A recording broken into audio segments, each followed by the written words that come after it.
All right, gang, this lecture is about the first part of Chapter 8. And if you're following along on the notes, this is Slide 8, and we'll go through the first 6 or 7, I guess 5 or 6 slides to talk about the preliminaries in terms of selection, what influences it, how to choose criteria, how to assess the criteria, and what the best selection tools are like.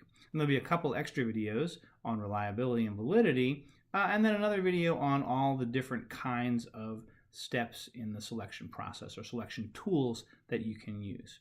So let's start at Chapter 8, Slide 8, and really talk about what influences selection.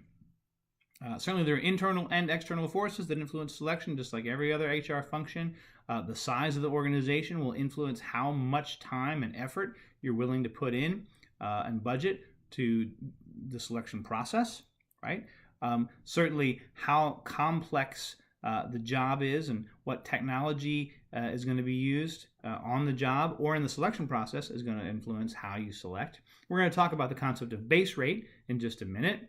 And the idea of selection is really to maximize what we call base rate. External forces include things like the law, making sure that you're selecting just as everything else without discrimination, without bias as much as possible and as objectively as possible.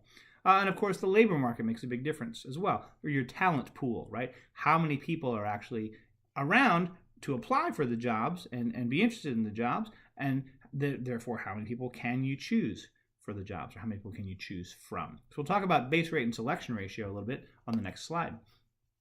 Base rate is really just a calculation of what percentage of your employees are doing well. And doing well in this case is subjective. What does well mean? Well, are they good sellers? Are they good customer service reps? Are they good service people? Whatever well means for that job. Can you calculate how many employees are successful divided by the total number of employees, right?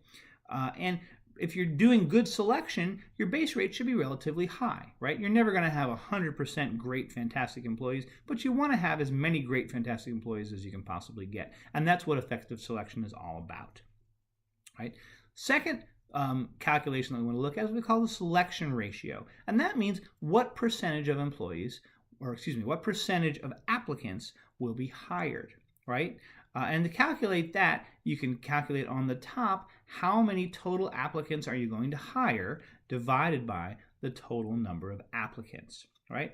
Sounds pretty straightforward, but it can lead to a couple of problems, right? First situation on the slide. What if you have 300 applicants and there are 30 positions? Do the math on that very quickly. 30 on the top, right? You're hiring for 30 open spots and you have 300 applicants. You're going to hire about 10% of the people who apply. That's your selection ratio. Out of the 300 who apply, only 10% of them are going to get all the way through what we call the recruiting pipeline or the recruiting funnel. Think about it as a metaphor. It's getting narrower and narrower. You're excluding more and more people as you go over every hurdle or every step of the process or through every tool and selection till you get to the end and you have the right number of candidates that you need, right?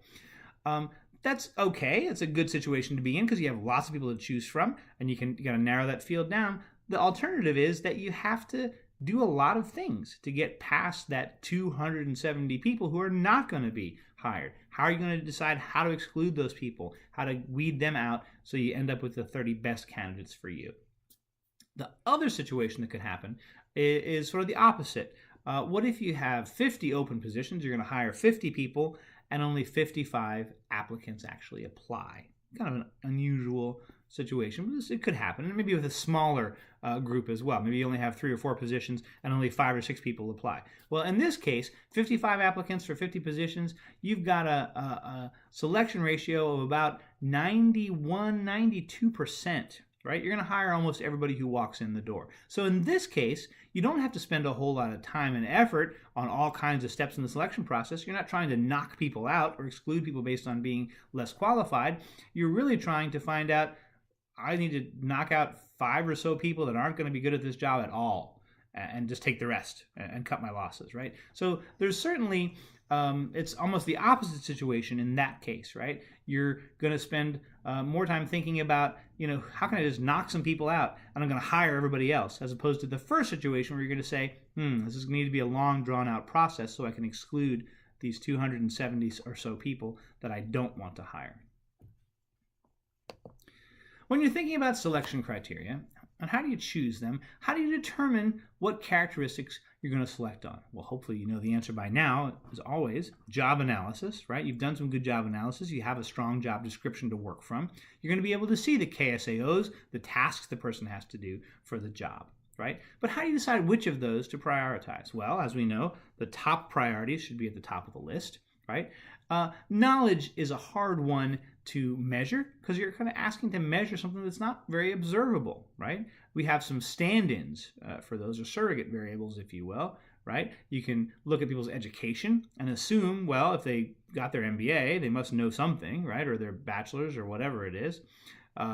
You can look at their experience. Yes, you've been working for, in this kind of field for the last 3 or 5 years. That must mean something. Okay, that doesn't necessarily mean that they know stuff, but at least it's a reasonably good surrogate that they might know some stuff. And documentation as well. Can they show those other tangible characteristics? Do you have your certification? Do you have your degree? Do you have your transcript? Do you have your license? Or whatever that shows that you have the knowledge that you've gained over whatever, right? Skills and abilities are easier to measure because for the most part they're somewhat observable, right? If I ask you, hey, you're applying to a job as a mechanic, I could say, hey, show me how you would fix this engine, right? Very straightforward. And by the way, that's what we call a work sample test. There's lots of different ways that you can ask somebody to demonstrate something physically. It's very different than saying to a mechanic candidate, hey, I know you want to get a job as a mechanic. Tell me about what you know about engines. Oh, I know a lot about engines, right? It's very much unobservable. You might even want to measure someone's personality or their integrity to see if they're the right fit for the job, if they're going to work well with the team, or if they have issues with honesty, especially if they're working around money. And maybe in some cases some physical characteristics, right? Are they going to be strong enough to lift the weight or whatever it happens to be that they have to do in order to get the job done, if it's job related.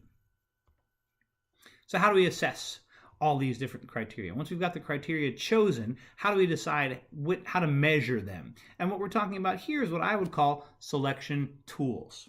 I'm a big selection man from the old days. I used to work for a couple of companies where I was weighed in on selection, helped design tests and interviews and things like that, applications and pre-screens. So this is near and dear to my heart. But all these tools are important ways to figure out if somebody has these criteria that we're looking for. If they're able to do the tasks, if they possess the KSAOs.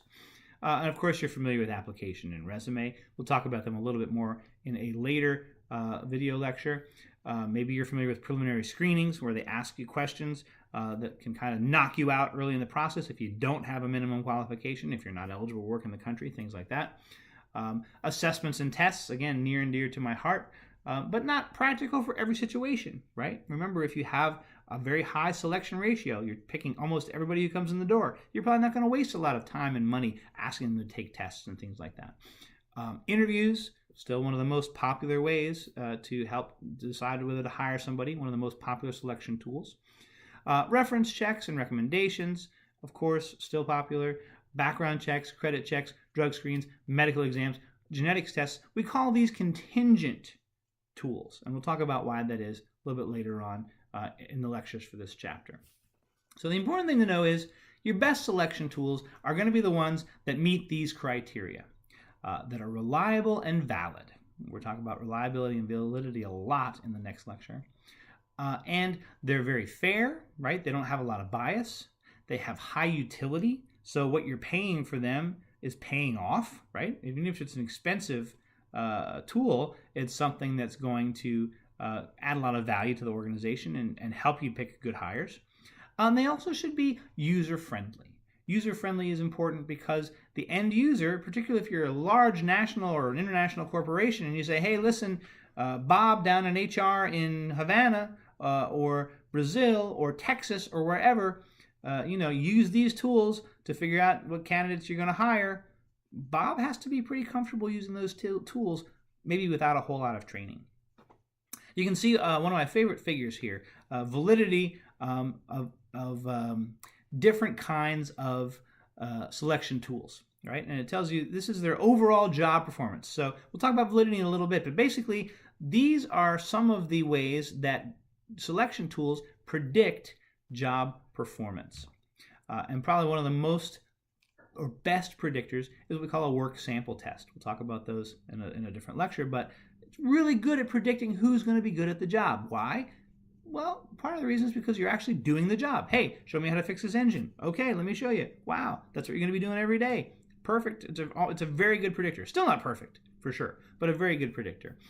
Ability tests are up there. Structured interviews, job knowledge tests also up there. Personality questionnaires, it says 0.40. Statistically, that's not a great correlation, but it's not bad. And it's something that is important for a lot of jobs, particularly if there's a lot of teamwork involved and things like that. Biodata, getting a little bit further down there. References, I'm surprised they're that high because, again, references, as we'll talk about later, who's going to ask for a bad reference, right? Unstructured interviews, pretty low. How much job experience you have, again, wow, just asking about job experience, not a great predictor of who's going to be good at the job because, again, you might have tons of experience and be terrible at the job. What your interests are, graphology, some of these things don't make sense at all. And we'll talk about what some of those are in a different lecture. So that's it for this one, but tune in because there's a couple more coming up that I think you'd like to watch.